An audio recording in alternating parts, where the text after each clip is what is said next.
चौरासी भरे मत था के लख चौरासी भरे मत था के लख चौरासी भरे मत था के लख चौरासी भरे मत था के हियरा के थकान मिटाले मानवा ओ हियरा की थकान मिटाले मनवा ओ मांगे नाव नदिया नहाले मानवा ओ मांगे नाम नदिया नहाले मनवा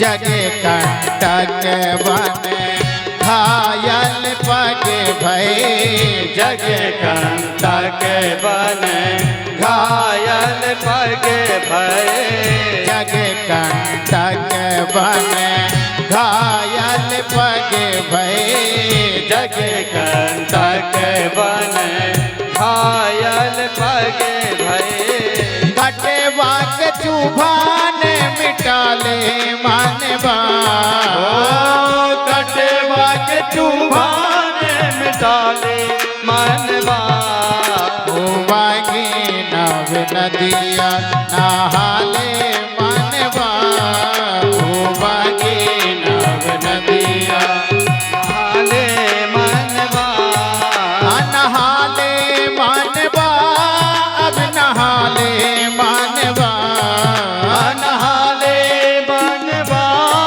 अब नहाले मनवा नहाले मानवा अब नहाले मानवा नहाले मनवा अब नहाले मनवा ओ मांगे नाव नदिया नहाले मानवा ओ मांगे नाव नदिया नहाले मनवा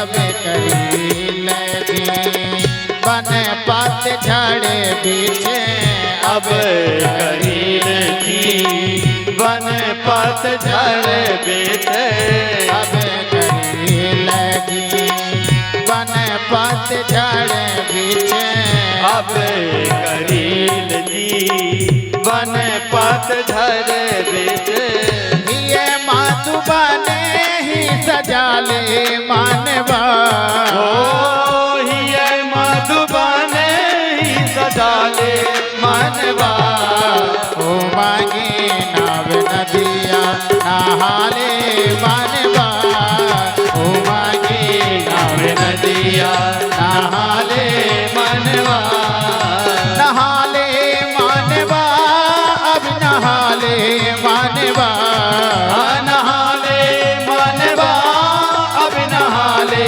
मनवा ओ मांगे नाव नदिया नहाले मानवा ओ मांगे नाव नदिया नहाले मानवा ओ मांगे नाव नदिया नहाले मानवा ओ मांगे नाव नदिया नहाले मनवा नहाले मनवा नहाले मनवा नहाले मानवा।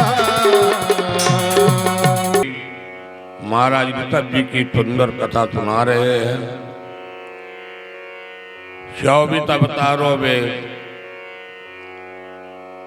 ऋषभ देव जी का भी एक अवतार है। ऋषभ देव महाराज जी जैन मुनियों के प्रथम गुरु कहलाते हैं।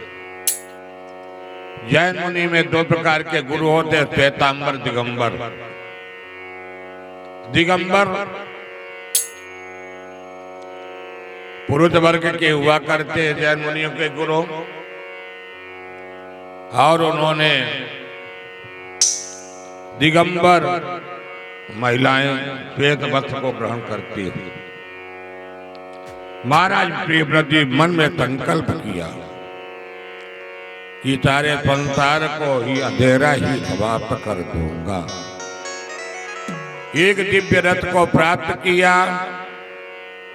प्रियव्रत के बेटा अग्नित होते हैं, अग्नित के बेटा नाभि होते हैं, नाभि के बेटा ऋतवदेव महाराज जी होते हैं। ऋतवदेव महाराज जी की भी 9 जो पुत्र होते हैं वो तब योगेश्वर हो जाते हैं, नवाती पुत्र होते हैं। और इन नवाती पुत्रों में सबसे बड़े भरत महाराज जी हैं। भरत के नाम से ही भारत वर्ष विख्यात हुआ है।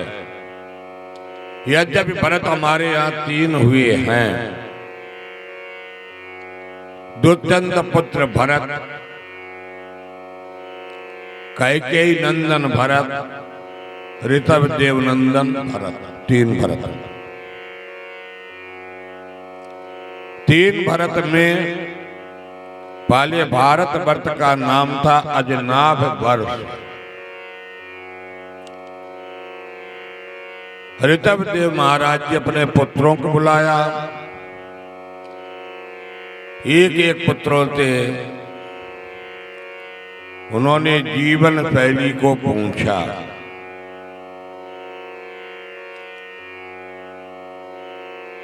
सभी अपने विचारों को प्रकट किया। आज जब भरत महाराज जी का नंबर आया तो आपको ये शरीर किस लिए मिला? नायम देयो देहि भाजाम नीलोके कल्टाद कामान हर्यते भिंग भुजाये तपो दिव्यम पुत्रकाये स्वत्वं तुद्यत्माद ब्रह्म सौख्यम त्वदनन्तरम्।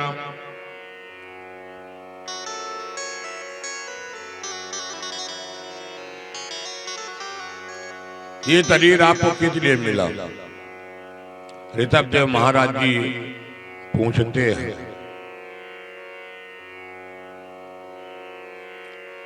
सभी अपने विचार रखे। ऋतवदेव महाराज जी अपने विचारों को कभी रखा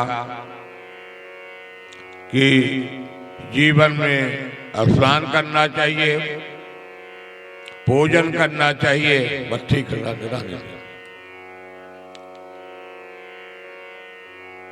ये जीवन खाने पीने सोने के लिए नहीं मिलता है। यह जीवन, यह मानव शरीर बड़े कठिन से प्राप्त होता है।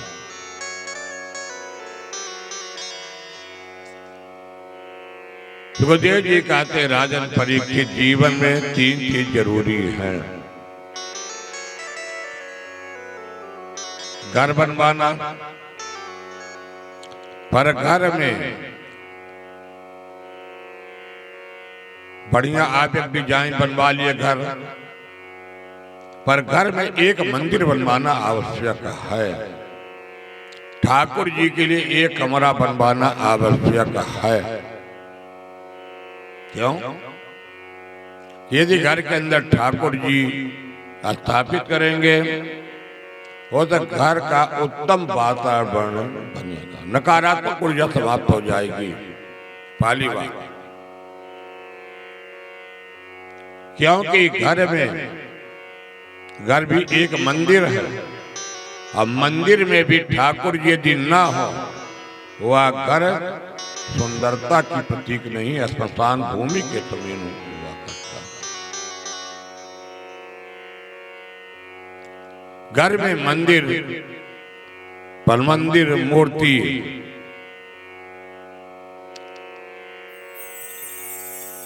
या ये कहिए कि जो शरीर भी मिला यह भी एक शरीर रूपी मंदिर है।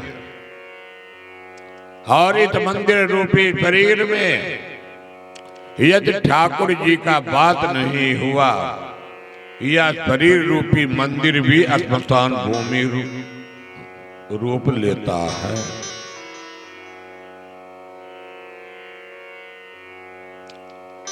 तो चाहिए बाई रूपी मंदिर में ठाकुर जी स्थापित कराइए या इत तजीर रूपी मंदिर के अंदर ठाकुर जी को स्थापित कर लीजिए। सुखदेव जी कहते राजन परीक्षित, चलते फिरते उड़ते बैठते इस तजीर रूपी मंदिर में भगवत शरणागति के लिए भगवान का ध्यान रहना चाहिए। दूसरी बात, मंदिर बन तो गया, ठाकुर जी भी हो गए,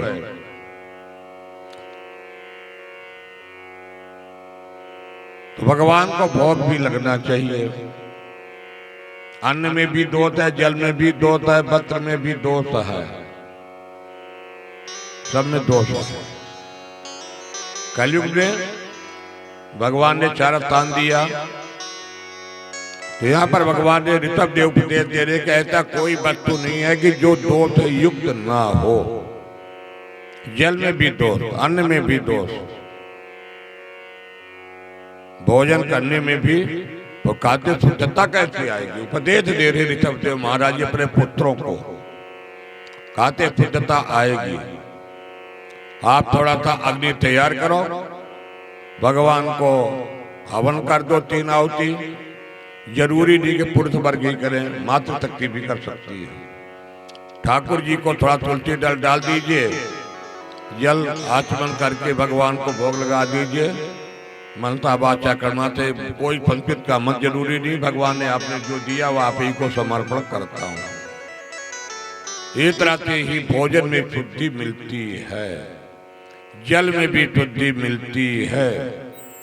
आज जो व्यक्ति बिना भगवान को भोग लगाए हुए या किसी वस्तु को भगवान को बिना समर्पण किए हुए अपने आप को स्वीकार कर लेता है, तो गीता में कहा बुझ्जयते तुम त्वगम पापा पंचत्याग कारणात्, वह सब में दोष युक्त है। उस दोष को दूर करने के लिए ऋषभ महाराज जी उपदेश दे रहे हैं कि बिना प्रभु को समर्पण किए हुए दोष नहीं होता। जैसे हम वस्त्र भी पहनते हैं, तुम्हारा वस्त्र भी दोष सदाता। दोष क्या है? कोई कहते कि हमारा जल्दी से कपड़ा तो आज कहीं रास्ते में फंस गया, फट गया, इसलिए भगवान को मन में समर्पण कर दो, भगवान को ही पहना दो, भोलेनाथ को समर्पण कर दो कि लो भोलेनाथ आप पहना रहा। मन से तो पहनाना ठाकुर जी को, मनसा वाचा कर्मणा। ऋषभ देव जी ने जीवन का लक्षण बताया है। बेटा मात तेवा द्वार मायुर व्यवक्तम द्वार व्योदितां संगमम बांधत में तम पिता पतांता त्वा वित्मन प्रहितता दवो। जो महापुरुष होते हैं वो संतों की सेवा करते हैं, गुरुओं की सेवा करते हैं, गुरुओं के शरण वंदन किया करते हैं। ये सब क्या है? मुक्ति के पथ के द्वार। आज जो व्यक्ति जीवन में शराबी का संगत किया, कबाबी का संगत किया, वैश्यागामी का संगत किया, उसका जीवन सर्वस्व नष्ट हो जाएगा, उसका कुछ भी बनने वाला नहीं है। सुखदेव जी कहते, ऋषभ देव महाराज जी अपने पुत्रों को उपदेश देते हैं, संत कौन है? जो आपके जीवन में बिगड़े हुए कामों को, अंतर पीड़ा को मिटा दे, वही तो संत है। सुखदेव जी कहते, राजन परीक्षित, एक इसमें आपको उदाहरण भी बताते हैं। एक गुरु जी थे, गुरु जी का शिष्य बड़ा आज्ञाकारी था। आज गुरु जी ने मन में विचार किया कि ये शिष्य हृदय से ही आज्ञाकारी है कि बाह्य हृदय से आज्ञाकारी है। गुरु जी बड़ी कठोर परीक्षा कहे, गुरु जी आज बेटा मेरे चरण को दबाओ। अब गुरु जी के चरण कृष्ण ने दबाने लगा, तो शिष्य का ये लगता है गुरुजी जल्दी छुट्टी कर दे, 10-5 मिनट में गुरुजी कभी पुत्रों को बारे में पूछे, कभी भाइयों के बारे में पूछे। अर्धरात्रि निकल गई, दबाते दबाते 3 बज गया। ना तो गुरुजी थोड़ा सा झपकी लें, जहां चित्त बंद करे तो गुरुजी जग जाए। इधर राते सवेरा भी हो गया, चढ़ दबलाते 10 बजे रात से लेकर के 4 बजे भोर तक शिष्य ने गुरुजी की सेवा किया, तन्मयता से सेवा किया। तब गुरुजी अपने शिष्य के कहते, शिष्य क्या तुमको कोई तकलीफ हुई है मेरे चरण सेवा में? वह शिष्य कहता, नहीं गुरुजी, मुझे किसी प्रकार से आपके चरण रजते मुझे कोई तकलीफ नहीं हुई। कहीं निद्रा में कहीं कोई तकलीफ नहीं हुई। सुखदेव जी कहते, राजन परीक्षित, गुरु बिन भवन तरई। आज गुरु जी की ही आशीर्वाद से वह चित्त का परम उत्तम कल्याण हुआ। सुखदेव जी कहते, राजन साधु वही चाहिए जो आपके दुख को समझे और आपके अंतर पीड़ा को मिटा दे, ऐसे गुरु चाहिए। एक तरह से ऋषभदेव महाराज जी ने अपने पुत्रों को उपदेश देते हुए कहते हैं कि जीवन में सत्संग करो। संसार में सार कुछ भी नहीं है, सार है तो संसार में एक सार है। ऋषभ करते हैं वह सार है तो भगवत सार है। इस संसार में ममता यदि किसी से करोगे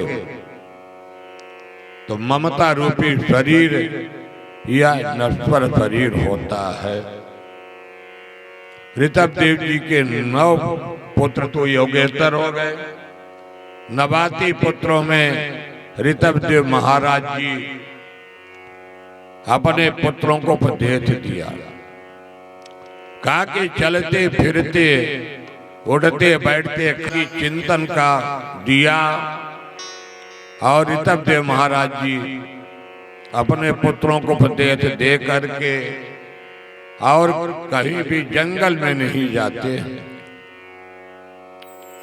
ऋषभदेव महाराज जी वहीं से जैन धर्म की दीक्षा देते हुए नग्न शरीर के माध्यम से अपने मुख में पत्थर की बटिया को रख करके नग्न अवस्था में जंगल अरण्य तमाम गांव में घूमा करते थे।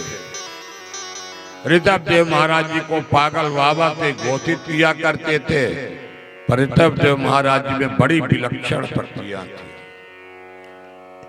ऋषभदेव महाराज जी जहां पर मलमूत्र का त्याग करते थे उनके शरीर से सुगंधी निकला। ऐसे ऋषभदेव महाराज जी संसार के परवाह न करते हुए एक दिन ऋषभदेव जी महाराज अपने गोविंद की चिंतन करते हुए उनकी प्राण वायु निकल गई। भव सागर से मुक्ति होकर के ऋषभदेव महाराज जी यह जीव परमात्मा में विलीन हो जाता। सुखदेव जी कहते, राजन परीक्षित, उन्हीं के पुत्र भरत महाराज जी हैं। भरत महाराज जी भी कुछ दिन तक राज्य किया।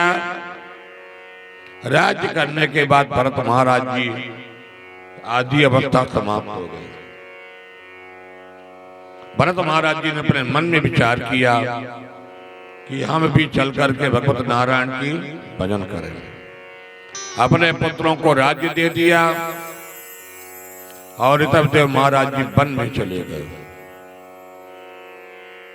भरत महाराज जी वन में जाकर के नेपाल के दामोदर कुंड, यहाँ शालिग्राम की विग्रह मूर्ति मिलती है, गंडकी नदी में समाधि लगा करके बैठ गए। ओम नमो भगवते वासुदेवाय। द्वादश अक्षर मंत्रों का जाप करना प्रारंभ किया। त्रिकाल संध्या करते हैं। त्रिकाल संध्या करते सवेरे 4 बजे ब्रह्म मुहूर्त में, दोपहर ठीक 12 बजे, गोधूली के बाद सायंकाल। पर यदि माया रूपी विचित्र गति हुआ करती है। ऋषभदेव महाराज जी आज दोपहर के समय स्नान करके भगवत स्मरण कर रहे हैं, गोमुखी माला में हाथ डाल करके। होते समय एक हरिणी जल की पीने के क्या से नदी के किनारे आती है। वह गर्भवती थी और सिंह का गर्जन हुआ और उस हिरणी का ही गर्भस्राव हो गया। और जैसे गर्भस्राव हो गया, वह मृग शावक छोटा सा बच्चा बहते बहते भरत महाराज जी के पास पहुंच गया।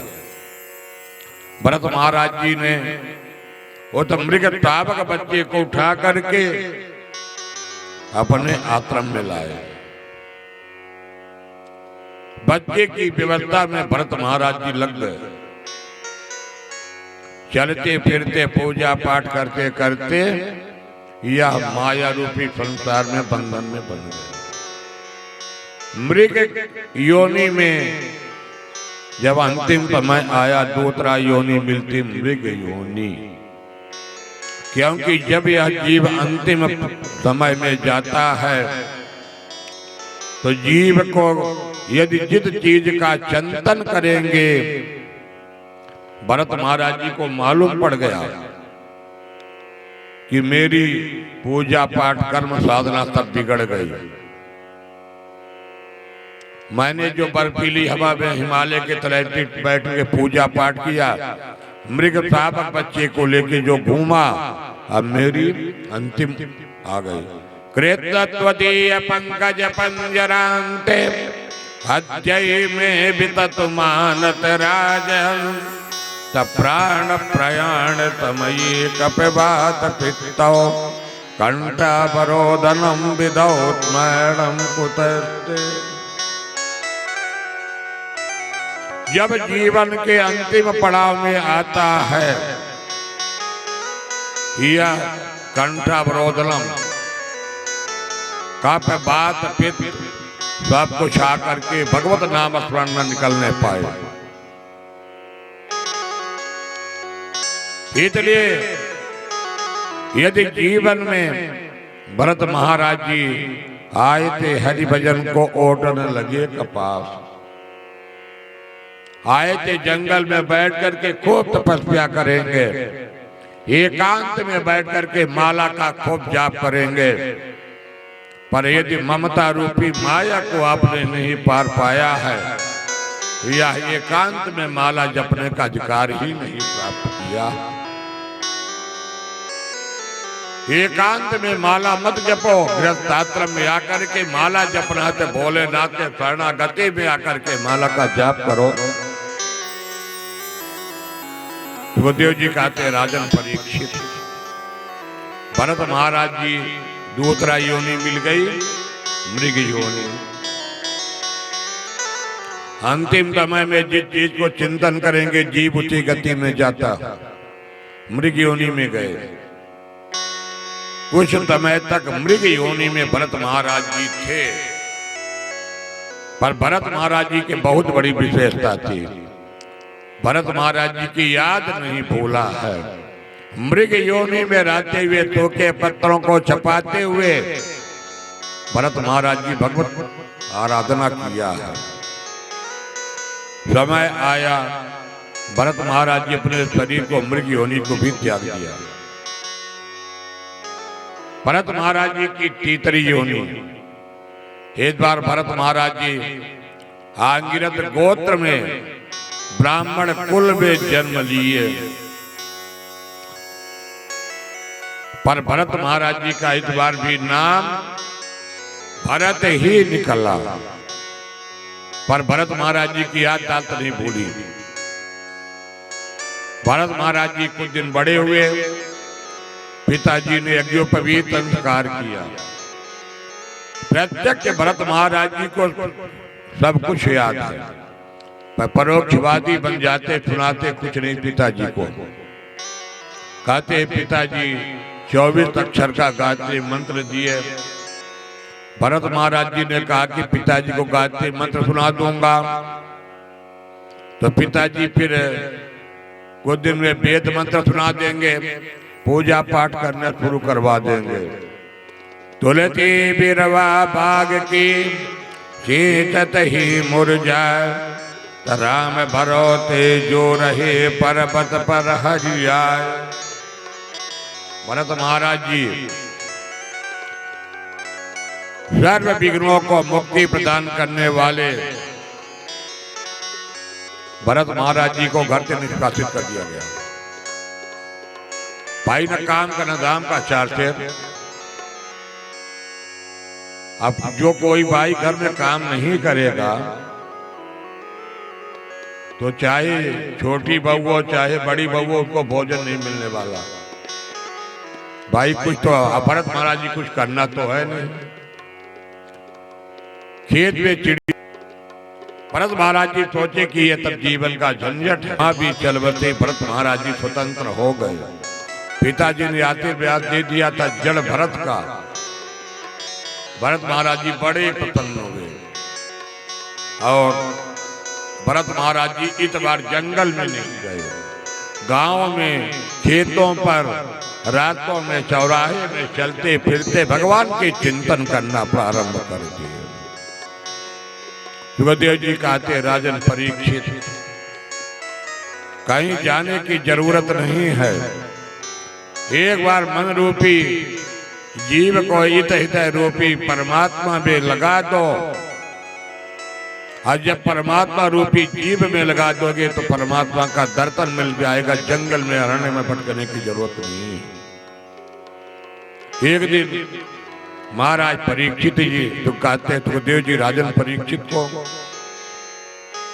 ये तो रास्ते में भरत महाराज जी तपस्या कर रहे हैं। एक राजा था जिनका नाम था रहुगण, और राजा रहुगण कि रास्ते में जाने वाले 3 में एक कहार बीमार पड़ गया, 4 में 3 थे, एक बीमार पड़ गया। भरत महाराज जी मिल जाते हैं। राजा के दूतों ने भरत महाराज जी से पालकी ढोने के लिए आदेशित किया। भरत महाराज जी जब सूक्ष्म जीवों को देख करके चला करते हैं, 10 हाथ आगे 10 हाथ पीछे करके भरत महाराज जी चला करते हैं। अब भरत महाराज जी के चलते जो बांस की पालकी है राजा रहुगण के टकराते हुए लहू लहान हो गया। राजा ने महाराज परीक्षित जी कहते सुखदेव जी समझाते सुखदेव जी राजा परीक्षित जी को कि वह भरत महाराज जी जयते संत को आज जब राजा रहुगण त्वयादितम व्यक्तिलब्धम भरतम दत्यादित वीरवारा गंतुरिदितादित श्रीवेतरात विदाम प्रवाद। राजा क्या कहता, राजन देखने में तुम लंबे हो, हट्टे कट्टे हो, और यह पालकी का भार ढोले में तुम असमर्थ हो। इस प्रकार से जब राजा परीक्षित जी को कहते सुखदेव जी समझाते राजन परीक्षित,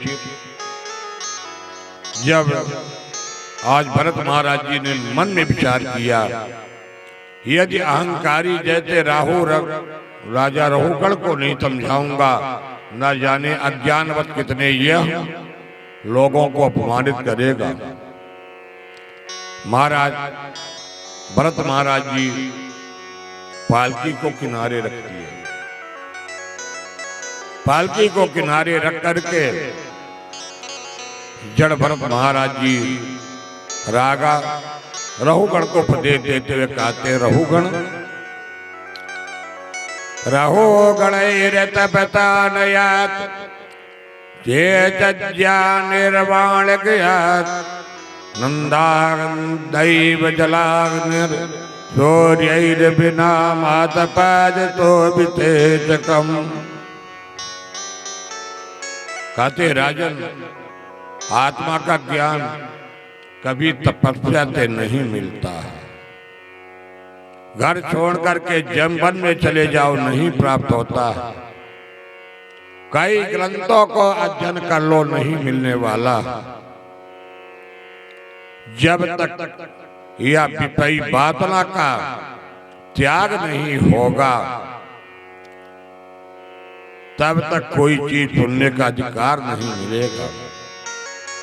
क्योंकि जब इस नेत्रों में विपई वासना की चीज दिखाई देगी, तब तक भगवान के चरणारविंद को नहीं प्राप्त कर सकते हो राजन रहुगण।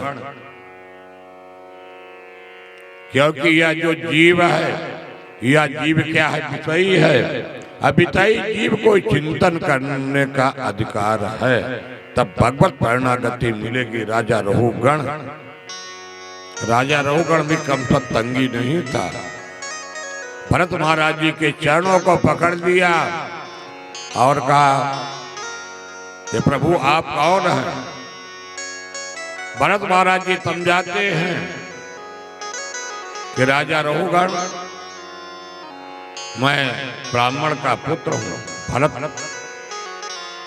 मेरे नाम से भारतवर्ष विख्यात हुआ। आम पुरा भरतो नाम राजा, विमुख जेठ संग बंदा, आराधनम भय भगवती मानो, मृगोमयम मृग संगारता। समझाते हैं कि मैं ही भरत राजा हूं। भरत के नाम से भारतवर्ष विख्यात हुआ। मैंने गंडकी नदी में गया, तपस्या किया। मेरे जीवन में मृग प्रापक का बच्चा आया, मुझे मृग योनि में जाना पड़ा। आज जब मेरा तीसरा जन्म अंग्रेज गौतम ब्राह्मण कुल में मेरा जन्म हुआ, पर तीनों जीवन में मुझे अपनी याददाश्त नहीं भूला है राजन। और मैं मानव शरीर पा करके इस बार गांव खरवट नगर मैं यहीं पर बैठ करके भगवत आराधना कर रहा हूं। सुखदेव जी कहते, राजन परीक्षित, भरत के संग में इस भूमि का नाम भारतवर्ष है। आओ अमिताम किम कारितो वनम, प्रतन्नयिताम विदत तयमरी, यैर जन्म लब्ध निप परताजिरे मुकुंद तैव प्रियाना। यह भारत भूमि कितना पवित्र भूमि है। आओ अमेताम किम कारितो वनम, और भारत भूमि में भी मानव शरीर मिल गया। मानव शरीर भी मिल गया कहाँ? भारत भूमि में ही। यह भारत भूमि देवताओं की भूमि है। जन्म तो विदेशों में भी होता, पर विदेशों में नहीं, भारत भूमि में यदि जन्म हुआ है तो यहाँ पर सब कुछ मिल जाता है। गंगा यमुना सरस्वती, अपने सत्कर्म को करो, पुण्य के फल को भोगेगे, स्वर्ग जाओगी, यह मन में विचार नहीं करना चाहिए। राजन परीक्षित, एक रात जब राजा रहुगण समझाते भरत महाराज जी, राजा रहुगण थी, तो मैं अपने राज्य पाठ को त्याग करके भगवान के शरणागति में चला जाता। अरे कर्म करो पर ध्यान रहे छूटे ना, कर्म करो पर ध्यान रहे मत छूटे ना, जितनी देवो हवा गुब्बारा फूटे ना। हर कर्म करो पर ध्यान रहे मत छूटे ना, इतनी देवो हवा गुब्बारा फूटे ना। कर्म करो पर ध्यान रहे मत छूटे ना, जितनी देवो हवा गुब्बारा फूटे ना।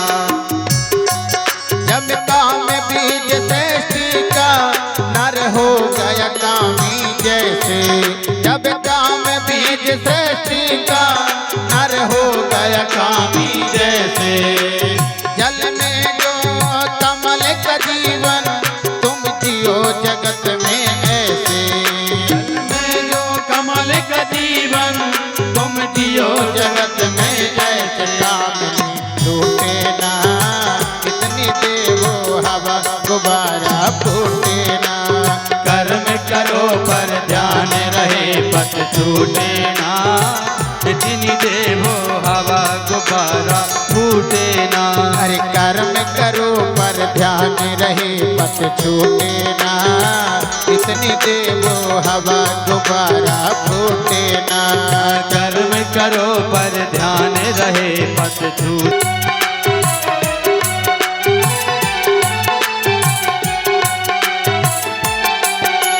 नष्ट ना होवे एक बार क्रोध तो करिए पर बोध नष्ट ना होवे। स्वार्थ औरों को कष्ट ना होवे। स्वार्थ बुरा नहीं है औरों को कष्ट न होवे। तू रूठे ना इतनी देवो हवा गुब्बारा फूटे ना। कर्म करो पर ध्यान रहे पथ छूटे ना। इतनी देवो हवा गुब्बारा फूटे ना। बिन मोह न तेरी जावे इस जगत करम की माला। बिन मोह न तेरी जावे इस जगत कर्म की माला। मोह न इतना करिए हे जगह इसकी बाला। निगाह तक रूठे ना इतनी देवो हवा गुब्बारा फूटे ना। कर्म करो पर ध्यान रहे पथ छूटे ना। इतनी देवो हवा गुब्बारा फूटे ना।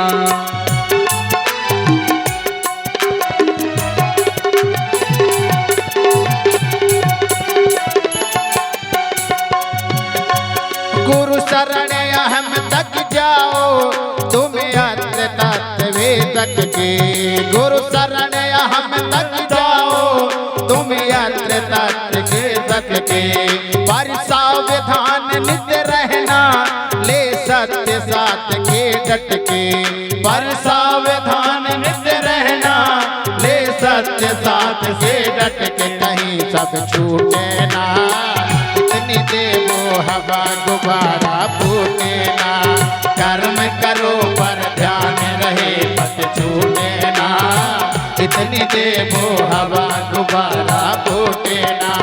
कर्म करो पर ध्यान रहे पथ छूटे ना। इतनी देवो हवा गुब्बारा फूटे ना। कर्म करो पर ध्यान रहे पथ छूटे ना। इतनी देवो हवा गुब्बारा फूटे ना। कर्म करो पर ध्यान रहे पथ छूटे ना। इतनी देवो हवा गुब्बारा फूटे ना। इतनी देवो हवा गुब्बारा फूटे ना। इतनी देवो हवा गुब्बारा फूटे ना। इतनी देवो हवा गुब्बारा फूटे ना।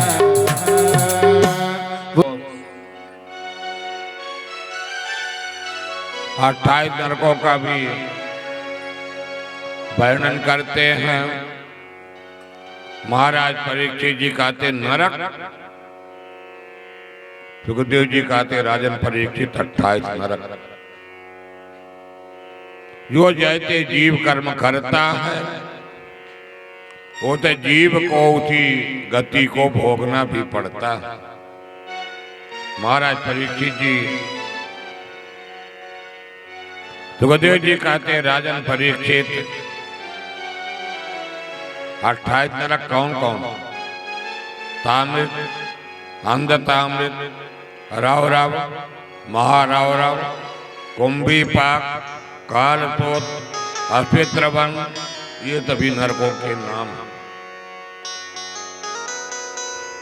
जो झूठी गवाही देता, धोखा देता है, उसको जाकर के ताम्रित नरक में डाला जाता है। जो व्यक्ति पराये के धन को हड़प लेता, खुद को ले जाकर के अंदर ताम्रत नरक में डाला जाता।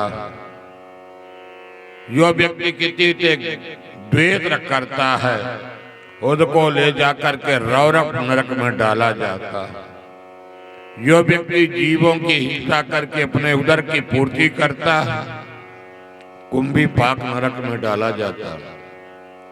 तो राजा परीक्षित ने कहा कुंभी पाक नरक क्या?